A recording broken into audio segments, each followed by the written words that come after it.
El tesoro de David, por Charles Spurgeon, Salmo número 119, exposición de los versículos 129 al 136. Todos los versículos de esta sección empiezan con la letra número 17 del alfabeto hebreo, pero cada versículo empieza con una palabra diferente. Nos comentaba W.M.S. Plumer. La letra 17 es la palabra P. La sección es preciosa, práctica, provechosa, poderosa, de modo peculiar. Nos comentaba Charles Spurgeon.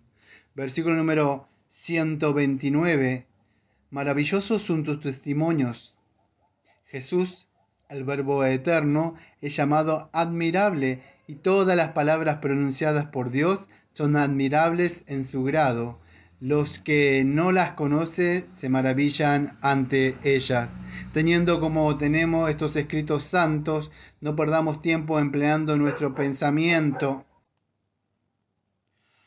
o prostituyendo nuestra admiración, quedándonos embobados con las locuras humanas y asombrados ante las banalidades humanas. Nos comentaba Sheryl Horner. Por eso los guarda mi alma. Algunos se maravillan de las palabras de Dios y las usan para sus especulaciones, pero David era siempre práctico, y cuanto más las admiraba, más las obedecía. Nos comentaba Spurgeon. David dijo: por eso los guarda mi alma. ¿Y por qué lo hacía sino porque los consideraba como maravillosos? ¿Puede hacerse proficiente en algún arte el que la desprecia y rebaja? Ensalza el libro de Dios sobre todos los demás. Nos comentaba Thomas Watson. Versículo número 130. La entrada de tus palabras da luz. Oh, si tus palabras como los rayos del sol pudieran entrar a través de la ventana de mi entendimiento y disipar la oscuridad de mi alma. Nos comentaba Spurgeon. Un profesor de Gotinga abre su Biblia impresa con letra grande para ver si ve bastante para poder leerla, y pone la mirada sobre este pasaje. Abriré los ojos a los ciegos en una forma que no conocen, y al leerla los ojos de su entendimiento son iluminados. El soldado de Cromwell abre su Biblia para ver hasta dónde había penetrado la bala de su mosquete, y lo había hecho en el versículo: regocíjate, oh joven, en tu juventud, y alégrate tu corazón en los días de tu juventud. Y anda en los caminos de tu corazón y la vista de tus ojos, pero sabe que por todas estas cosas Dios te traerá a juicio. Y en broma, un soldado en Kent abre la Biblia que le había enviado su entristecida madre, y la primera frase que se pone a sus ojos en el texto tan familiar en los días de su infancia: venid a mí todos los que están fatigados y cargados. Y el disoluto joven se encamina a los pies de Cristo para obtener descanso. Nos comentó Chase Hamilton. Hacen entender a los sencillos. No hay nadie tan entendido a quien Dios no pueda cegar. Nadie tan ciego e ignorante cuya mente y corazón Él no pueda abrir. Él, que al posarse sobre las aguas primitivas de la creación dio a aquella masa informe la hermosura que vemos ahora, y que del caos tenebroso sacó los cielos esplendentes y los adornó con tantas estrellas, puede moverse sobre el alma oscura e iluminarla, aunque esté tan vacía de conocimiento como la tarde del mundo del primer día lo estaba de la luz. El maestro de escuela a veces envía al niño a su casa y le dice a su padre que le ponga de aprendiz de algún oficio, porque él, con todo su saber, no puede instruirle. Pero si el maestro es el Espíritu de Dios, aprenderás, aunque seas un zoquete. La entrada de tus palabras da luz y hace entender a los sencillos. Tan pronto como el alma entra en la escuela del Espíritu, se vuelve proficiente. nos comentaba William Gurnall.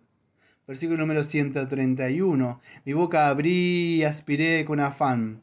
Una metáfora sacada de personas caldeadas por el sol y de los que quedan sin resuelo al perseguir algo que quieren alcanzar.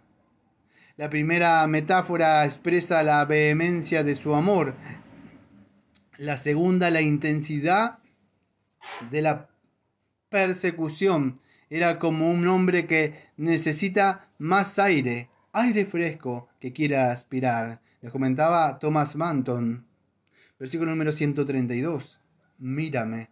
Si una mirada nuestra a Dios tiene eficacia salvadora, ¿qué es lo que hemos de esperar de una mirada de Dios a nosotros? Y ten misericordia de mí. La mirada de Cristo a Pedro fue una mirada de misericordia, y todas las miradas del Padre Celestial son de la misma clase. Sí, Él nos mira con justicia severa, sus ojos no los podemos resistir, pero mirando en misericordia nos exime y bendice. Le comentaba Charles Haddon Spurgeon.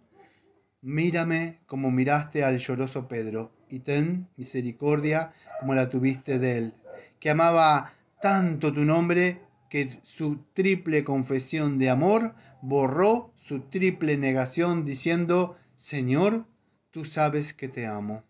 Mírame como la mujer pecadora, penitente y llorosa, y ten misericordia de mí, no conforme al juicio del fariseo que murmuró de ella, o de Judas que se indignó contra ella, sino perdóname como hiciste a ella, porque ella había amado mucho, diciéndome también a mí, tu fe te ha salvado, vete en paz. De Neadlet y Little Darling. Señor, como nuestras miradas a ti con frecuencia son tan breves, tan frías, tan distantes, que no producen impresión en nuestros corazones. Desciende continuamente a mirarnos a nosotros con misericordia y poder. Dedícanos un mirar que nos haga volver a nuestros sentidos y nos toque con ternura y contrición al recordar que el pecado, la incredulidad y la desobediencia atravesaron las manos, los pies y el corazón de nuestro querido Señor y Salvador. Nos comentó G. Bridger. Como acostumbras con los que aman tu nombre. Dios tenía un hijo sin pecado, pero ninguno sin aflicciones. Él disciplina a cada hijo a quien recibe. Sí, dice el suplicante delante de nosotros, concédeme tu porción eterna, y estoy dispuesto a beber la copa que ellos bebieron y ser bautizado del bautismo con que fueron bautizados. No quiero ningún atajo a la gloria, ningún camino nuevo. Estoy contento con seguir la ruta del Rey. Ten misericordia de mí, como acostumbras con los que aman tu nombre. Nos comentó W. M. James. Versículo número 133. Afianza mis pasos con tu palabra. Se dice de Boleolus, uno de los reyes de Polonia, que llevaba consigo el retrato de su padre, y cuando había de hacer alguna obra o emprender algún plan extraordinario, miraba el retrato y oraba pidiendo que pudiera no ser indigno del nombre de su padre. Del mismo modo, las escrituras son el retrato de la voluntad de Dios. Antes de que un hombre emprenda o se ocupe de algún negocio, que mire en ellas o lea lo que ha de hacer, lo que no ha de hacer y lo que Dios manda, y que lo haga, lo que Dios prohíbe y que no lo haga, que sus palabras, las de Dios, lo decidan todo, la regla de la palabra de Dios los encuadre todo, y su gloria, el propósito último de todas las cosas. Tomado de Spencer.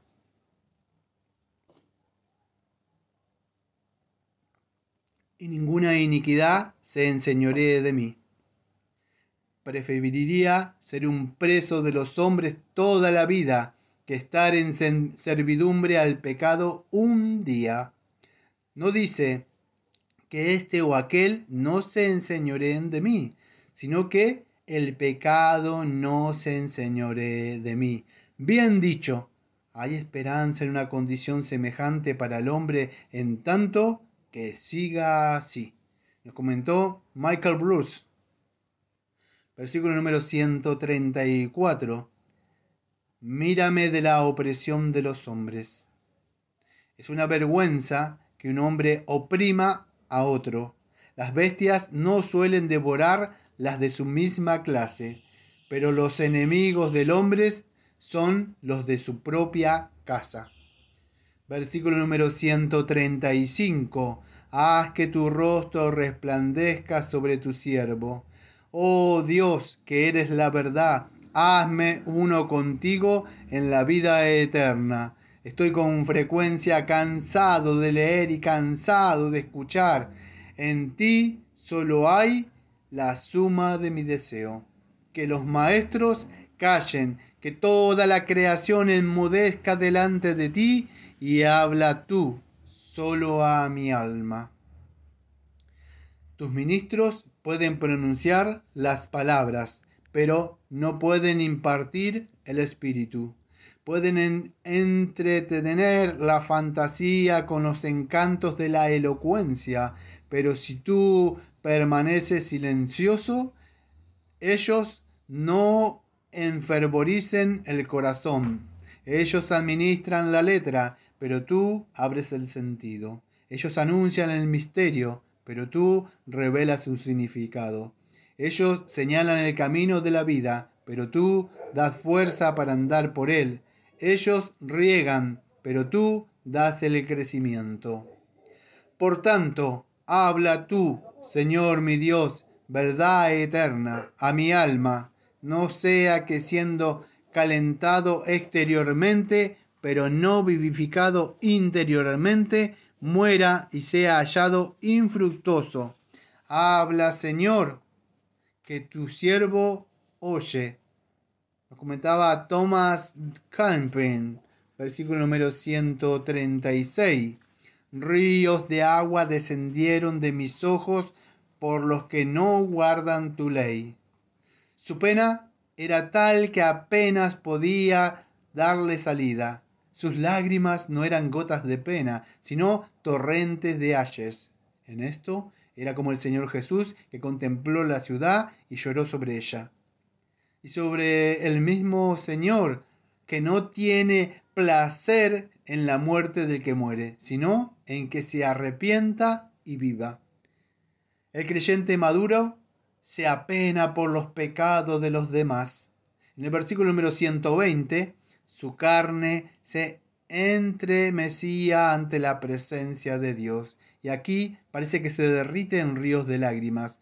Nadie se ve tan afectado por las cosas celestiales como los que dedican mucho al estudio de la palabra y por ello han aprendido la verdad y la esencia de las cosas.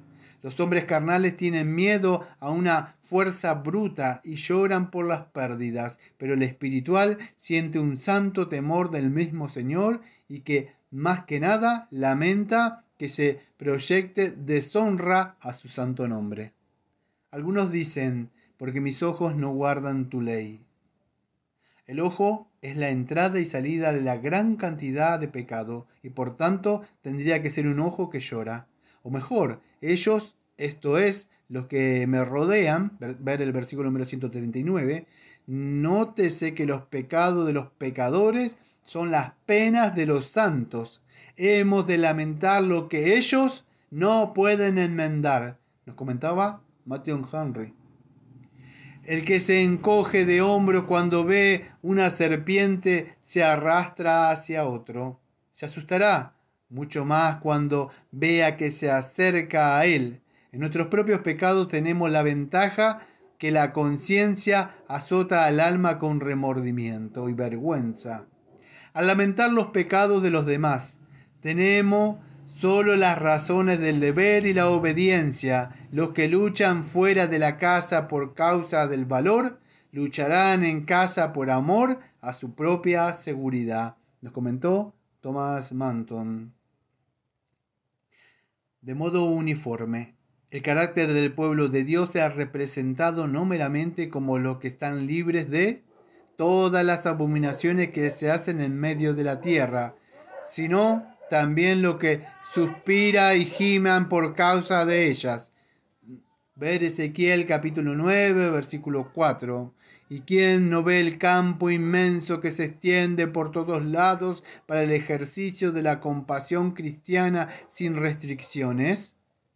El espantoso espectáculo de un mundo apostatando de Dios y de multitudes jugando con la destrucción eterna como si el Dios del cielo fuera un hombre para que mienta, es sin duda bastante para forzar ríos de aguas de los corazones de aquellos que se ven afectados por el honor de Dios.